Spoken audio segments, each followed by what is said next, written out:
हिंदी के एक नए एपिसोड में आपका स्वागत है और इस वीडियो में हम पहले बात करने वाले हैं तेजस मार्क वन ए को लेकर आई एक बहुत बड़ी रिपोर्ट के बारे में। हमने हाल ही में डिफेंस न्यूज की वीडियो में आपसे बताया था कि तेजस मार्क वन ए को लेकर कभी भी रक्षा मंत्रालय से जो बड़ा अपडेट है वो हमें देखने को मिल सकता है। हालांकि हमने ये आंका था कि शायद ये जो डील है ये हमें इंडियन एयरफोर्स डे के दिन देखने को मिले या फिर 18 से लेकर 20 अक्टूबर के बीच देखने को मिले। लेकिन मिनिस्ट्री ऑफ डिफेंस ने सबको एक बहुत बड़ा सरप्राइज दे दिया है। भारत के रक्षा मंत्रालय ने अभी कल ही जो है वो एचएएल के साथ 62,370 करोड़ रुपए का जो कॉन्ट्रैक्ट है ये साइन किया है और ये कॉन्ट्रैक्ट है एडिशनल 97 तेजस मार्क वन ए जेट्स को लेकर के। और ये जो फाइटर एयरक्राफ्ट होने वाले हैं ये भारतीय वायुसेना के लिए बहुत ही ज़्यादा महत्वपूर्ण होने वाले हैं। इसमें आपको 68 सिंगल सीटर तेजस देखने को मिलेंगे जो कि मार्क वन ए स्टैंडर्ड के होंगे, जबकि यहाँ पर 29 आपको ट्विन सीटर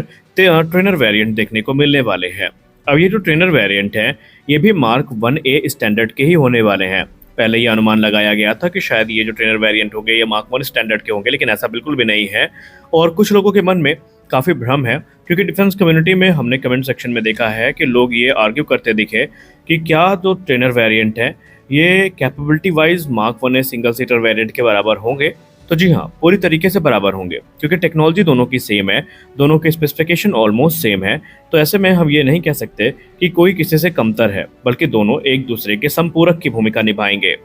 अब क्योंकि कॉन्ट्रैक्ट साइन हो गया है और इस समय हिंदुस्तान एरोनॉटिक्स लिमिटेड बहुत उत्साहित दिख रही है, तो इस कॉन्ट्रैक्ट में कुछ बड़ी बातें भी सामने आई हैं जो इस समय सबका ध्यान अपनी ओर केंद्रित करवा रही हैं। शुरुआत करते हैं डिलीवरी टाइमलाइन से कि हमने कॉन्ट्रैक्ट तो साइन कर लिया, लेकिन इसकी डिलीवरी टाइमलाइन क्या होने वाली है। तो एयरक्राफ्ट की जो डिलीवरी है वो 2027 से 28 के बीच में शुरू हो जाएगी। और ये चीज़ पहले भी एचएएल कह चुकी है कि जो सेकंड बैच के तेजस हैं इनकी डिलीवरी हम 2027 से 28 के बीच में शुरू कर देंगे और अगले 6 वर्षों में इनकी डिलीवरी पूरी तरीके से कंप्लीट कर दी जाएगी। अब बात करते हैं इंडिजिनस कंटेंट की, क्योंकि हमेशा से ये एक मुद्दा रहा है कि जो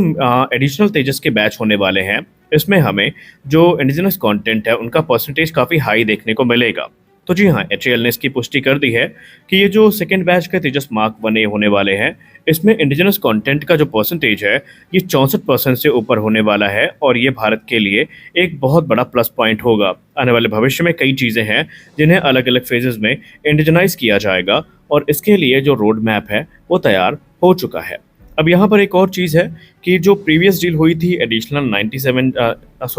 81 या 83 तेजस मार्क वन ए की, उसमें हमें जो अपग्रेड्स हैं वो तो देखने को मिले थे, लेकिन ये जो दूसरी डील है होने वाली है इसमें हमें 67 एडिशनल नए आइटम्स देखने को मिलेंगे जो कि पुराने तेजस की डील में हमें देखने को नहीं मिले थे, जो कि हमने जनवरी 2021 में फाइनलाइज करी थी। अब इसमें कुछ नए सिस्टम इंटीग्रेशन है जो हमें देखने को मिलने वाले हैं, जैसे कि आपको पहला एयरक्राफ्ट भी होगा जो इस सीरीज का वो उत्तम एसा रडार से इक्विप होकर आता दिखाई पड़ेगा। हालांकि ये सब हम जानते हैं कि तकरीबन 30 से 41 तेजस मार्क वन के बीच में जो कि 83 जेट्स के ऑर्डर का हिस्सा है उससे हमें उत्तम एसा रडार के जो इंटीग्रेशन है वो देखने को मिल जाएंगे। और क्योंकि अब ये डील फेज 2 की है तो जाहिर सी बात है कि जो पहला एयरक्राफ्ट ही होगा इस डील के अंतर्गत उसमें हमें उत्तम एसा रडार देखने को मिलेगा। इसके अलावा डीआरडीओ द्वारा विकसित किया गया जो स्वयं रक्षा कवच है यानी कि सेल्फ प्रोटेक्शन स्वीट है ये भी हमें यहाँ पर देखने को मिलने वाला है। और इसके अलावा जो कंट्रोल सरफेस एक्चुएटर्स हैं वो नए देखने को मिलेंगे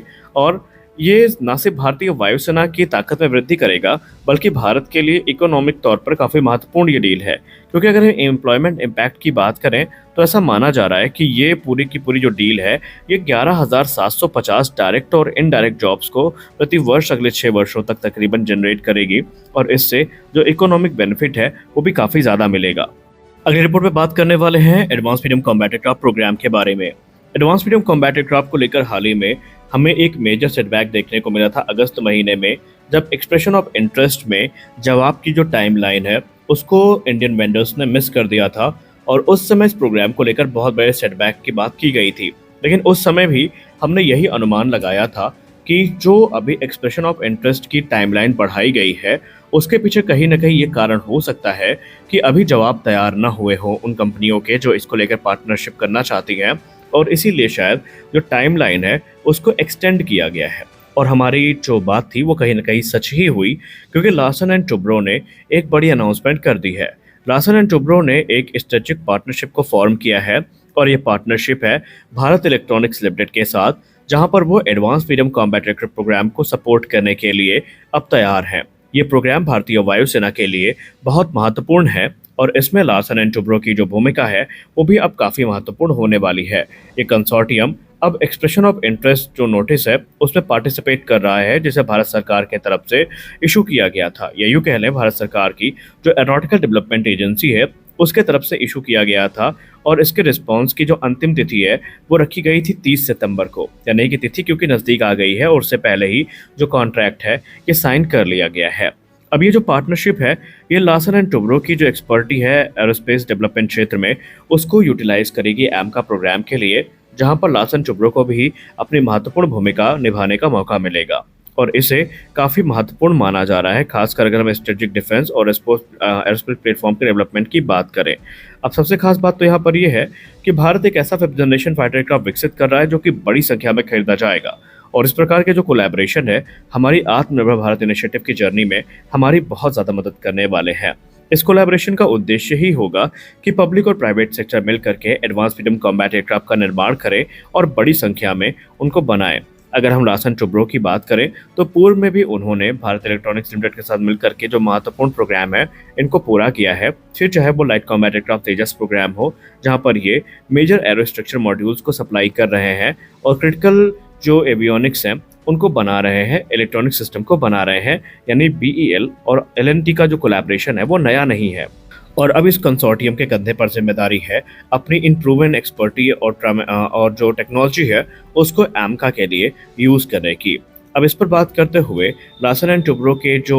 चेयरमैन है और मैनेजिंग डायरेक्टर है SN सुब्रमण्यम सर, उन्होंने कहा कि ये कोलैबोरेशन BEL के साथ काफ़ी महत्वपूर्ण है और ये हमारे कमिटमेंट का एक उदाहरण है जो हमने भारत के डिफेंस प्रोग्राम को पूरा करने के लिए दिया है। हमें इस बात पे काफ़ी गर्व है कि हम भारत इलेक्ट्रॉनिक्स लिमिटेड के साथ काम कर रहे हैं और हम नेक्स्ट जनरेशन की जो टेक्नोलॉजी है उसे इंडियन एयरफोर्स को डिलीवर करने में अपनी भूमिका को निभाएंगे। दोनों ऑर्गेनाइजेशन के जो लीडर्स हैं उनके सामने जो चीज़ें हैं वो स्पष्ट तौर पर आ गई हैं कि किसकी क्या भूमिका होने वाली है और हम सब अब ईमानदारी के साथ अपनी भूमिका का जो निर्वहन है वो करने वाले हैं। आपको याद दिला दें कि एडवांस मीडियम कॉम्बैट एयरक्राफ्ट में अब जो नंबर्स में बढ़ोतरी है वो स्पष्ट है कि हमें देखने को मिलेगी। पहले ये माना जा रहा था कि भारतीय वायुसेना 42 स्क्वाड्रन की क्षमता को ध्यान में रखकर आगे बढ़ रही है, लेकिन अब ये ऑलमोस्ट तय हो चुका है कि 42 नहीं बल्कि भारतीय वायुसेना 56 एक्टिव स्क्वाड्रन की जो टारगेट है उसको लेकर आगे बढ़ रही है। और ऐसे में माना जा रहा है कि एडवांस मीडियम कॉम्बैट का मार्क 2 आए उससे पहले जो मार्क 1 है इसकी संख्या